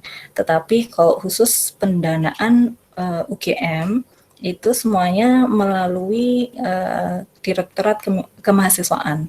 Jadi mahasiswa begitu sudah diterima di satu program exchange atau luar negeri, dapat mengajukan proposal bantuan dana ke kemahasiswaan. Mereka sudah punya SOP-nya dan persyaratannya, terus formnya. Jadi dan berapa nanti yang akan diberikan. Jadi mungkin saran kami untuk menganjurkan mahasiswa untuk mencarikan info lebih lanjut ke Direktorat Kemahasiswaan. Mungkin begitu ya Mbak Roro, tambahan menjawab untuk bagian ini. Tapi jika nanti ada pertanyaan lagi, kami akan membahas khusus untuk beasiswa ini, beasiswa mahasiswa keluar dan program-program yang akan kita kelola, yang sudah kita kelola, akan kita sampaikan pada sesi ke-7 kalau nggak salah ya. Silahkan join buat teman-teman sekalian. Terima kasih Mbak Roro. Baik, terima kasih Mbak Ani untuk responnya Mbak. Ini semoga menjawab, G. Atau kalau nanti ingin bertanya lebih detail, nanti di webinar kita yang sesi ke-7 akan ada tentang beasiswa juga. Begitu Mbak Wita. Untuk pertanyaan selanjutnya ini dari Mas Hafiz dari UMSU, Pak Hafiz, maaf. Untuk pembukaan kelas internasional, apakah KUI yang menginisiasi atau dari program studi dan prosedur yang dilakukan KUI UGM seperti apa? Nah ini mungkin kembali Mbak Ani atau Mbak Melani, nggih. Ini mohon bantuan karena ini mungkin lebih tepat Pak Andi begitu. Iya, mungkin mohon izin membantu menjawab karena tadi kebetulan ada di slide saya ya Mbak Roro. Oh iya, oke. Mohon maaf Mbak. Oke, terima kasih Mbak Roro. Terima kasih kepada Pak Hafiz ya atas pertanyaannya. Jadi untuk program internasional itu memang inisiatornya program studi itu sendiri. Kebetulan karena saya juga kebetulan baru ya Pak di KUI ini baru 2 tahun ini. Jadi yang selama saya di sini itu yang kemarin saya lihat sendiri proses inisiasinya itu dari program studi ilmu komunikasi. Jadi memang dari prodi itu sendiri yang menginisiasi, lalu mereka untuk proses administrasinya mohon maaf sekali saya kurang tahu, tetapi untuk pemilihan mitra itu dibantu oleh KUI. Jadi KUI kita pastikan punya list ya Bapak Ibu untuk mitra mana saja yang mempunyai program komunikasi atau misalnya pun tidak khusus mana program studi yang punya ilmu komunikasi, setidaknya kita ada referensi mana universitas yang punya social sciences seperti itu, karena kan komunikasi itu juga luas ya Bapak Ibu, nggak cuma satu aspek saja, tetapi mungkin nanti bisa dikembangkan kalau misalnya universitas tersebut punya program social sciences yang lebih luas seperti itu. Jadi dari KUI perannya itu kita mendorong atau kita memfasilitasi untuk memberikan daftar universitas mana saja yang sudah punya MOU dengan kita, sudah punya kerjasama dengan kita, lalu setelah itu kita bantu untuk bridging-nya. Kita bantu untuk komunikasi pertama ke universitas mitra itu untuk mengembangkan kerjasama internasional undergraduate program. Karena sebagai informasi survei saja. Jadi untuk IUP di UGM itu kita mewajibkan mahasiswa kita untuk exposure ke luar negeri. Exposure ini biasanya dalam bentuk exchange ya Bapak Ibu, bisa 1 semester atau 1 tahun. Itu tergantung mahasiswanya, juga tergantung dari program studi itu sendiri. Tapi itu dia untuk enabling mobility dari program studi ini. Kita perlu memetakan lagi universitas mitra mana yang kita sudah punya MOU-nya, kemudian bisa kita dekati lebih lanjut lagi untuk memiliki program exchange itu tadi. Seperti itu. Mungkin kalau ada yang kurang paham, maksudnya kurang mendalam penjelasan saya, mungkin nanti bisa disampaikan lagi kekurangannya di chat seperti itu ya Mbak Roro, atau kalau ada yang teman-teman lain mau menambahkan. Terima kasih. Oke, terima kasih Mbak Melani. Ini monggo loh Bapak Ibu, kalau dari universitas lain mungkin ada tips lain, kita bisa sharing di sini, karena saya lihat juga Bapak Ibu dari universitas-universitas yang mungkin juga guru-guru kami begitu, monggo jika akan ikut menambahkan. Baik, untuk selanjutnya, ini dari Pak Rusdi, ya, dari KUI Unram Lombok. Kami butuh saran mengenai kegiatan-kegiatan efektif KUI yang dapat mengembangkan kapasitas internal universitas, terutama bagi KUI yang belum well established. Nah, ini teman-teman program koordinator, apakah ada ide? Kalau tidak, kita akan menyambungkan kembali ke Mbak Ani. Mbak Ani. Ya, siap Mbak Roro. Mungkin Mbak Mai, Mbak Cai juga bisa menambahkan. Sebenarnya tadi Mbak Asi sudah menyebutkan beberapa program yang kita, khususnya yang TRIM ya teman-teman. Yang TRIM program merupakan salah satu bentuk keaktifan istilahnya KUI untuk kontribusi kita untuk memotivasi fakultas mengadakan summer program di fakultas masing-masing dan sebagainya. Nah, kegiatan-kegiatan untuk internasionalisasi kita sebenarnya tidak harus muluk-muluk ya, karena kalau kita sudah targetnya terlalu tinggi, nanti jika tidak tercapai akan kecewa. Nah, ini dulu mungkin salah satu pengalaman saat summer program DREAM ini yang bisa jadikan contoh, karena kegiatan pendek seperti ini akan lebih mudah untuk dijalankan daripada kita memang untuk menghosting satu mahasiswa exchange selama 1 semester dengan kebutuhan-kebutuhan khusus, seperti kita harus sedia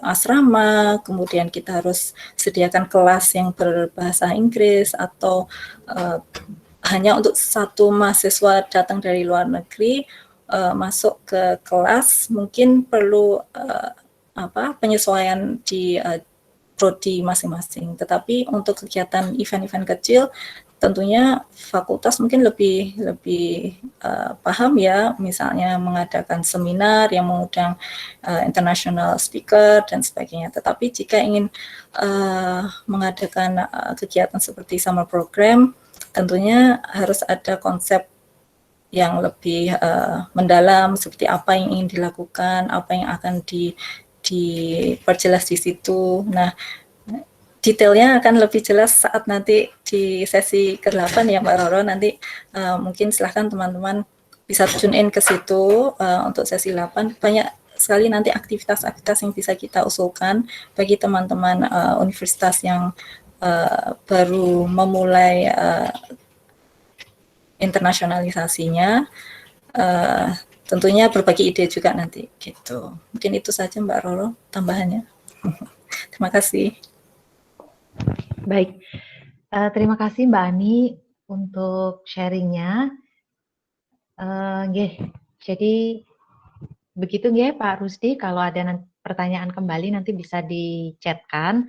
Ini Bapak Ibu mengingatkan apabila di pertemuan selanjutnya nanti siapa tahu masih bisa join nggih. Itu untuk pertemuan keempat nanti kita akan ada International Corporation Agreements. Jadi mungkin ini lebih spesifik lagi ya tentang MOU. Kemudian nanti yang kelima ada The World of International Student Admission. Jadi ini nanti kita akan sharing tentang admisi. Kemudian Dealing with International Student. Nah, ini tips and triknya bagaimana menghadapi mahasiswa internasional. Nomor 7, Effectively Managing Study Abroad Program. Nah, ini mungkin terkait dengan Mbak Wita tadi, tentang outgoing mobility. Yang ke-8 atau yang terakhir nanti tentang Scale Up Your Summer Program, begitu. Baik, untuk pertanyaan selanjutnya, baik, oke, sama-sama Pak Theo, sama-sama juga Pak Hamudi Widya Utama. Oke, ini Mbak Retno ya. Oke. Dari Mbak Retno Widowati, apakah UGM memperbolehkan mahasiswa UGM untuk mengikuti kegiatan student exchange di universitas yang belum mempunyai MOU dengan UGM? Atau harus ada rintisan MOU terlebih dahulu sebelum mengirimkan mahasiswa? Nah, ini monggo Mbak Cahya. Ya, izin menjawab nggih. Terima kasih Mbak Retno atas pertanyaannya. Mungkin saya membantu menjawab yang lebih tahu mungkin Mbak Ani ya, tapi di sini saya coba menjawab. Silakan Mbak Ani kalau ada yang mau ditambahkan. Kalau setahu kami dari PC Region, karena awalnya pasti dari fakultas akan bertanya dulu, apakah bisa jika mahasiswa exchange ke universitas yang memang belum ada MOU dengan UGM gitu. Pada dasarnya kami memperbolehkan saja, tetapi memang ada beberapa konsekuensi yang harus ditanggung sendiri oleh mahasiswa yang akan berangkat, seperti biaya, karena kalau memang kita sudah mempunyai student exchange agreement dengan atau MOU dengan universitas, itu ada beberapa poin yang memang ditanggung, jadi seperti tuition waive atau jadi saling mengcover begitu. Nah, kalau memang belum ada MOU, memang itu menjadi konsekuensi biayanya dibebankan oleh pribadi mahasiswa tersebut. Gitu sih yang bisa saya sampaikan. Mungkin Mbak Ani mau menambahkan?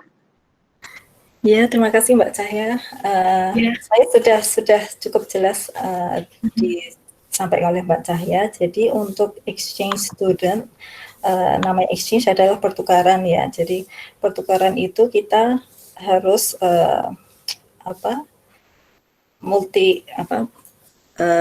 keuntungannya berdua. Jadi MOU inilah atau student exchange agreement ini yang mengatur tuition waiver. Jadi mahasiswa yang akan berangkat di sana tidak perlu membayar SPP di host university. Nah, jika mahasiswa memang akan exchange tanpa MOU, berarti konsekuensinya itu tadi yang disampaikan oleh Mbak Cahya. Yang bersangkutan mahasiswa harus membayar tuition di sana. Nah, mungkin teman-teman KUI sudah tahu kalau partner kita di luar juga ada program-program yang exchange by agreement dan exchange yang mereka kadang sebut itu study abroad, yang mana mahasiswa dari seluruh penjuru dunia yang belum ada MOU pun boleh untuk exchange di sana, tetapi berbayar itu tadi. Mereka sendiri sudah punya berapa biayanya dan berapa kebutuhannya. Nah, di sini kami sebenarnya menganjurkan teman-teman mahasiswa untuk memanfaatkan MOU yang sudah kita miliki, karena cukup banyak ya MOU kita, jadi sebenarnya itu menguntungkan sendiri bagi mahasiswa. Mungkin itu saja untuk menjawab pertanyaan terkait ini. Gitu. Terima kasih Mbak Cahya, Mbak Roro. Ya, sama-sama Mbak Ani, matur nuwun. Semoga ini menjawab nggih Mbak Retno. Pertanyaan selanjutnya dari Bu Wiwi nggih, Bu Wiwi Afrida. Bagi perguruan tinggi yang belum punya mahasiswa asing, apa tips supaya ada mahasiswa asing dan ada kegiatan di internasionalisasi ini? Terima kasih. Baik, untuk pertanyaan Bu Wiwi, mungkin ada teman-teman visi atau mungkin nanti ke Mbak Ani lagi gitu nggih.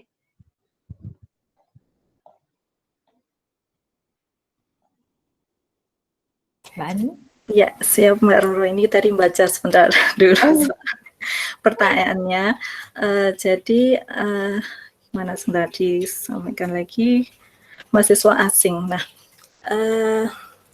kegiatan kegiatan internasionalisasi itu sebenarnya tidak harus ya ada mahasiswa asing gitu. Nah, mahasiswa asing di sini misalnya seperti DREAM kita, salah satu program kita, kita tidak hanya mengandalkan mahasiswa asing yang ada di luar, di partner university yang di luar negeri, tetapi kita juga mengundang mahasiswa asing yang ada di mitra kita yang di Indonesia. Itu mungkin tipsnya ya, salah satunya. Jadi saat itu kita juga sebarluaskan undangan untuk ikut summer program di seluruh mitra kita di luar, tapi juga mengirimkan ke partner kita di Indonesia, khususnya yang memiliki international student, karena mahasiswa internasional yang sudah ada di Indonesia itu tidak perlu biaya tambahan yang cukup besar ya untuk mengikuti short program di Indonesia sendiri. Misalnya kemarin kami mengundang dari teman-teman di UNG, kemudian di Jogja sudah cukup banyak ya yang mahasiswa internasional di sekitar, dan bahkan di Solo, kemudian dari daerah Jawa, banyak sekali yang berminat seperti itu. Dan menurut kami mahasiswa internasional ini, khususnya jika summer itu dilakukan saat semester break, itu daripada mereka jalan-jalan keliling Indonesia, mungkin lebih baik ke universitas untuk mengikuti summer program yang mungkin teman-teman bisa tawarkan, ada kegiatan budayanya, kegiatan lainnya gitu. Itu salah satu tipsnya untuk menarik mahasiswa asing yang kita tidak perlu jauh-jauh ya mencarinya ya dari mitra kita sendiri. Nah, kami pun di UGM juga menawarkan jika ada teman-teman yang butuh punya program dan membutuhkan peserta, kami juga bersedia menyebarluaskan ke teman-teman mahasiswa internasional yang ada di UGM sendiri gitu. Terima kasih Mbak Roro, itu mungkin masukan sedikit saja, jika ada tambahan dari yang lain, mungkin Mbak Roro sendiri. Terima kasih. Ya, terima kasih Mbak Ani, Bu Wiwi. Jadi Pak Andi waktu di pertemuan pertama juga sudah share apabila teman-teman dari universitas itu akan mengadakan summer program ataupun kegiatan, nanti kami siap untuk supply begitu, maksudnya mengirim teman-teman internasional yang dari UGM begitu. Semoga itu menjawab Bu Wiwi. Kemudian yang selanjutnya, ada Bu Evi nih, Mbak Roro. Oke, siap Bu Evi. Nanti kita masukkan ke grup webinar, grup webinar atau grup forum KUI. Mungkin yang dimaksud grup webinar ya. Baik Bu Evi, nanti kami masukkan. Ini dari Bu Niken. Baik, terima kasih Ibu, sama-sama. Dari Bu Riniati, mohon maaf, panitia mohon share materi untuk siap Ibu, nanti kami share seperti biasa di email setelah sesi selesai. Ini dari Bu Yuni, tahun ini summer camp ditiadakan atau via online? Nah, ini mungkin nanti teman-teman juga membantu menjawab, nggih, untuk summer program Dream, khususnya yang kita adakan setiap tahun, itu tahun ini ditiadakan, Ibu. Jadi karena COVID, nggih, karena COVID ini kita meniadakan summer program kita. Jadi tidak melalui online, begitu. Atau ada tambahan dari visi lain, adakah fakultas yang mungkin mengadakan summer program begitu? Nampaknya untuk summer program tidak ada. Kami tiadakan. Okay. Untuk selanjutnya, Mbak Wita sama-sama Mas Hafiz. Ini dari Bu Nafisatul Lutfi. Bagaimana cara untuk menjaga keharmonisan hubungan dengan universitas mitra luar negeri? Apakah ada tips tertentu atau ada pendekatan personal atau bagaimana, J? Ini mungkin teman-teman PC ya, atau Mbak Ani kembali. Monggo. Mungkin bisa saya bantu dulu, nanti mungkin Mbak Ani atau Mbak Cahya atau Mbak Asti yang ingin menambahkan, monggo. Jadi untuk menjaga hubungan itu kalau secara personal itu mungkin bisa kita wujudkan atau kita sampaikan waktu kita berkomunikasi di email ya Bapak Ibu. Jadi mungkin itu tadi yang sempat saya sampaikan sebelumnya, yaitu being flexible. Jadi ketika kita berkomunikasi itu juga simply misalnya mungkin Bapak Ibu juga sudah biasa menggunakan, yaitu misalnya greetings from Gajah Mada, terus hope this email finds you well, lalu mungkin ketika kita mendengar sebuah kabar atau berita dari negara tersebut misalnya atau dari kota asal universitas mitra kita, itu kita bisa sampaikan di situ. Misalnya ada kemarin itu di mana ya, kebetulan di Indonesia waktu itu kita ada kejadian apa ya, saya lupa, tapi bencana alam seperti itu, bencana alam di Sulawesi atau di pokoknya luar Jawa, mohon maaf saya lupa, tapi waktu itu karena beritanya memang cukup besar saat itu, maka universitas partner kita itu mereka mengirimkan semacam email apa ya, turut berbelasungkawa atau sorry seperti itu, maksudnya untuk bersimpati seperti itu Bapak Ibu. Jadi mungkin kita bisa meniru langkah tersebut, yaitu ketika kita ingin memang memperdalam atau merekatkan hubungan kita atau keharmonisan dengan universitas partner, itu kita juga bisa sekedar menyampaikan simpati atau email seperti itu ke universitas mitra. Lalu selain itu mungkin lewat networking itu tadi ya Bapak Ibu, bahwa ketika kita tergabung ke dalam sebuah konsorsium atau misalnya kita ada staff training week seperti itu misalnya, nah itu kita bisa membangun hubungan personal yang, jadi kan kita sebenarnya staff tapi kita garda terdepan ya Bapak Ibu sebenarnya. Jadi ketika kita sebagai staff itu berperilaku baik atau bersikap baik kepada staff universitas mitra, itu juga sangat bisa untuk mempererat hubungan antar universitas itu sendiri. Lalu kalau untuk di level formalnya itu sih biasanya kita melewati itu tadi surat, misalnya ada rektor yang baru diangkat, nah itu kita sampaikan surat selamat, congratulating letter seperti itu. Kemudian apabila ada berita kurang baik, itu kita juga sampaikan semacam surat belasungkawa semacam itu. Gitu, mungkin teman-teman yang lain kalau ada yang menambahkan. Terima kasih. Ya, terima kasih Mbak Melani. Mungkin yang bencana itu mungkin gempa Palu ya waktu itu kalau nggak salah atau tsunami gitu.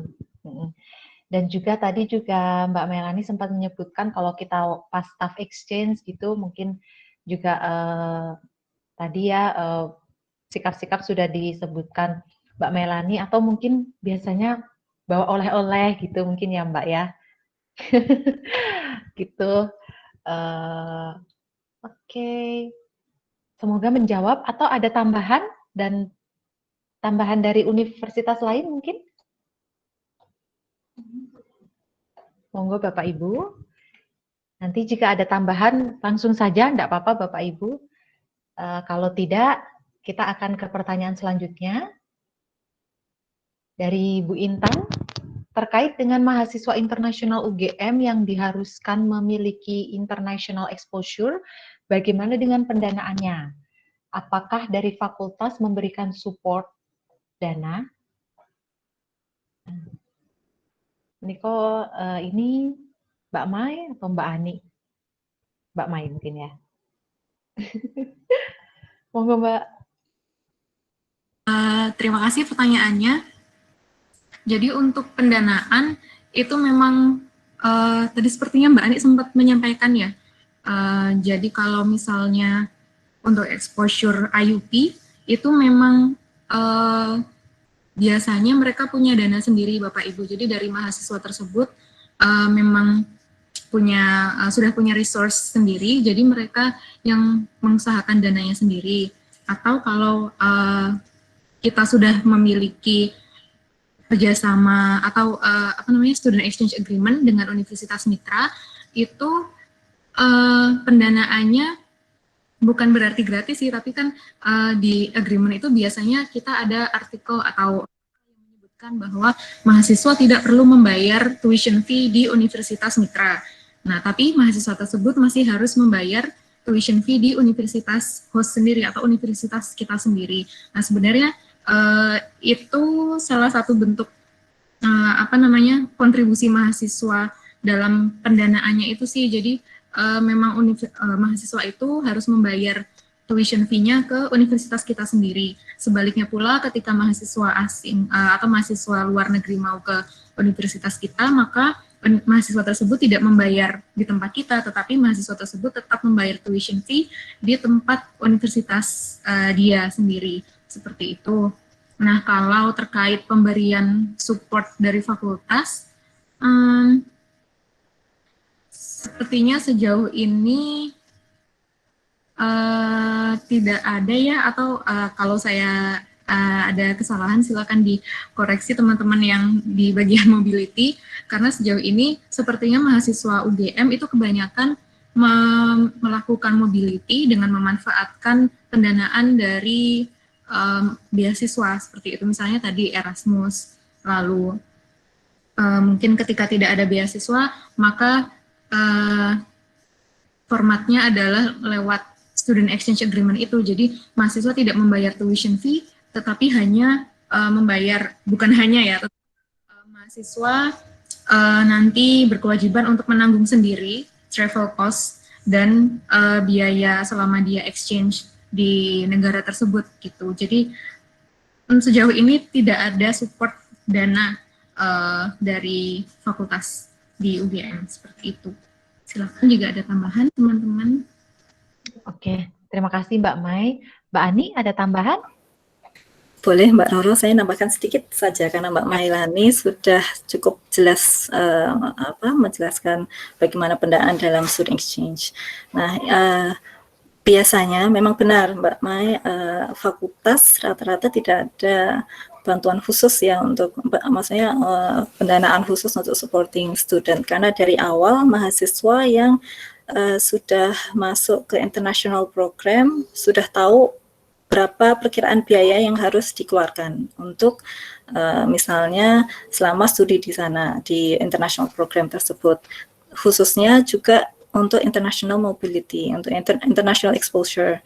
Nah, tugas kami di KUI adalah mencarikan kerjasama yang sesuai, yang cocok untuk mahasiswa kami. Ada beberapa yang mungkin sangat amat minat ke Eropa saja gitu. Nah, itu jika yang bersangkutan tidak memiliki cukup dana, kami arahkan ke program Erasmus. Tetapi rata-rata teman-teman mahasiswa international program sudah siap dari awal, sehingga mereka mungkin hanya butuh support beberapa pendanaan yang bisa diajukan ke Direktorat Kemahasiswaan, yang mana mereka di Direktorat Kemahasiswaan memiliki skema tersendiri ya untuk bantuan mahasiswa ke luar negeri.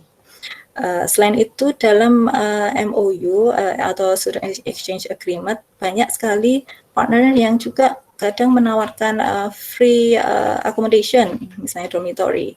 Nah, ini menjadi salah satu pilihan mahasiswa yang mungkin pendanaannya tidak begitu banyak, mereka hanya bisa provide untuk living allowance secukupnya dan international flight dan sebagainya.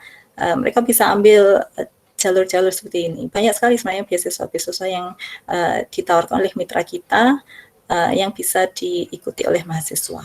Gitu. Itu saja Mbak Roro, terima kasih. Ya, terima kasih Mbak Ani untuk tambahannya. Semoga menjawab, nggih. Oke, ini kita, semoga menjawab Bu Intan. Kita ke pertanyaan selanjutnya, karena waktu tinggal 15 menit ya sepertinya. Dari Universitas Kristen Petra. Terkait pandemi yang sedang terjadi, tentu Dream tidak bisa dilakukan. Ya, benar Bapak. Apakah ada kegiatan pengganti Dream? Sepertinya, bukan sepertinya ya, tidak ada. Mohon koreksi Mbak Ani kalau salah ya, tapi kita tidak ada pengganti Dream, begitu. Sejauh ini ya, jadi akan mulai kembali tahun depan, begitu Bapak. Baik, untuk selanjutnya ada Mbak Asarin Purisannya. Kayaknya saya nggak asing nih dengan namanya, kayaknya Mbak Arin ya? Halo. Iya, Roh, ini Arin, Arin kita ini. Arin PC apa ya dulu Mbak Arin? Oh gitu. Oke, Mbak Arin ini menanyakan. Oke, waalaikumsalam Mbak Arin. Semoga baik ya Mbak.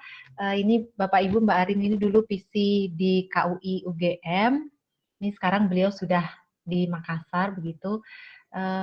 Untuk pertanyaannya mohon untuk di-share tips-tipsnya untuk bisa meng-establish student exchange yang reciprocal dengan partner university. Biasanya hanya mahasiswa dari dalam yang berminat keluar, yang dari luar jarang yang mau datang. Gitu. Ini mungkin Mbak Ani kembali ya Mbak ya. Ya, terima kasih Ro. Sebenarnya sih dari teman-teman PC juga mereka mungkin lebih tahu ya bagaimana mulainya inisiasi student exchange ini gitu, karena rata-rata memang untuk exchange student mulainya dari MOU dulu ya, jadi kerjasama secara general. Nah di situ kerjasamanya apakah mulai dari join untuk seminar, join untuk workshop, berkembang menjadi misalnya student exchange. Nah di sini itu salah satu cara untuk memulai ya. Kita mulai dari MOU yang kita punya dulu. Dari MOU yang kita miliki kita bisa initiate apa sih di situ, dan rata-rata memang tidak semua partner kita tertarik ke universitas jika mereka tidak punya lebih ke hubungan spesial, tanda kutip hubungan spesial. Misalnya kita mulai dari yang tadi itu joint seminar, joint workshop. Nanti lama-lama mereka akan kenal, oh UGM misalnya, UGM itu punya fakultas biologi yang sangat research-nya sudah cukup maju, penelitiannya sudah banyak sekali di mana-mana.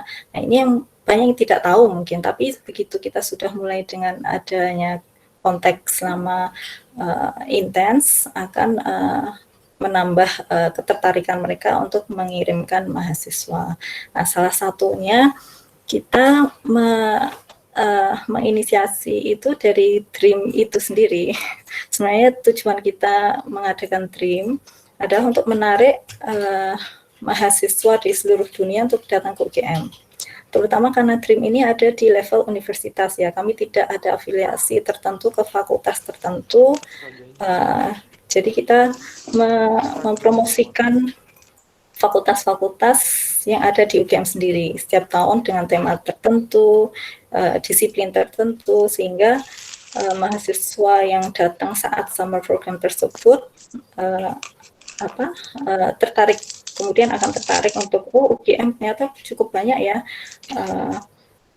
bidang studi yang sangat-sangat menarik itu.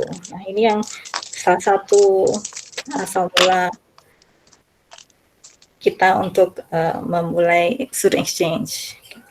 Mohon maaf, Mas Zaki, Mas Zaki, mic-nya bisa di mute ya, Mas. Makasih, Mas. Mungkin itu saja sih untuk student exchange, initiating student exchange, karena dari awal untuk menarik mahasiswa datang memang tidak mudah, tapi jika kita sudah tahu keunggulan kita sendiri, itu yang kita tawarkan ke mereka. Karena awalnya fakultas yang sangat berperan di sini, mana fakultas yang sudah siap menerima dan yang bisa kita promosikan, itu yang kita fokuskan dulu. Nah, lama-lama mereka akan mengenal fakultas-fakultas lain. Banyak sekali partner kita yang seperti itu. Mungkin itu Mbak Roro, terima kasih. Baik, terima kasih Mbak Ani untuk tambahannya. Kita langsung saja, nggih. Semoga itu menjawab. Langsung kita ke pertanyaan selanjutnya.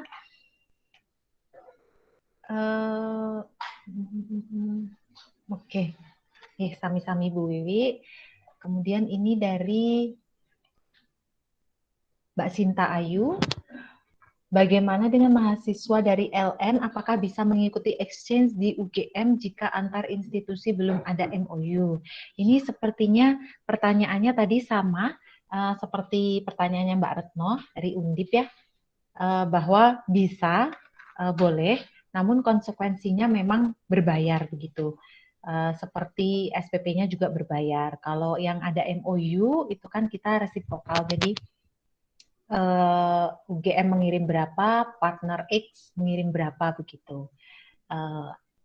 Sepertinya seperti itu ya, Mbak Ani tadi. Begitu, Mbak Sinta, mungkin itu bisa menjawab. Nanti jika ada pertanyaan lagi, bisa ditanyakan di kolom chat kembali. Baik, selanjutnya ini dari Universitas Kristen Petra. Oke, mohon maaf. Oke. Tidak apa-apa, Bapak. Jadi ini untuk pertanyaan yang kedua. Credit earning, apakah UGM sudah punya skema pengambilan MK secara online dengan univ luar negeri? Mohon sharingnya. Untuk credit earning, Mbak Ani kembali ya?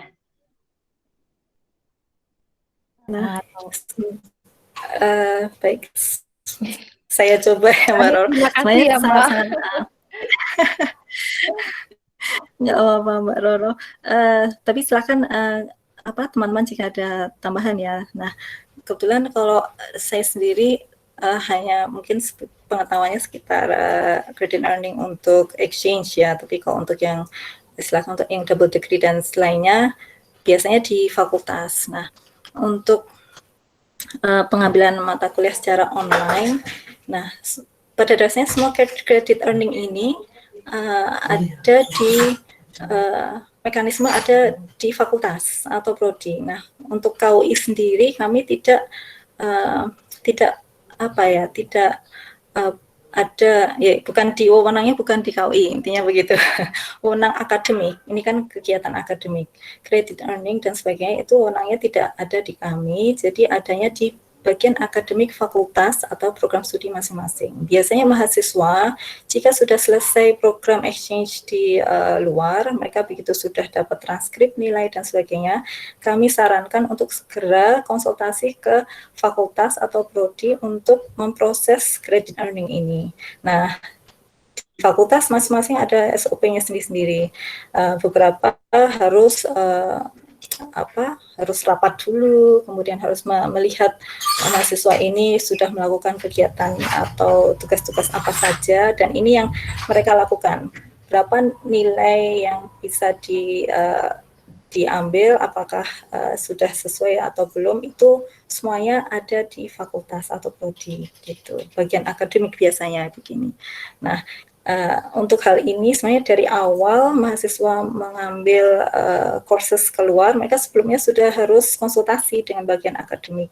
Jadi setelah proses exchange atau pengambilan kuliah di luar negeri, begitu kembali mereka tidak ada masalah gitu nanti saat memproses credit earning itu. Begitu. Terima kasih Mbak Roro, mungkin sudah, semoga bisa menjawab, cukup menjawab. Terima kasih. Ya, terima kasih Mbak Ani untuk tambahannya, semoga bisa menjawab, nggih, Bapak. Kemudian kita lanjutkan, ini dari Bu Wiwi. Oke, baik Bu Wiwi, sama-sama.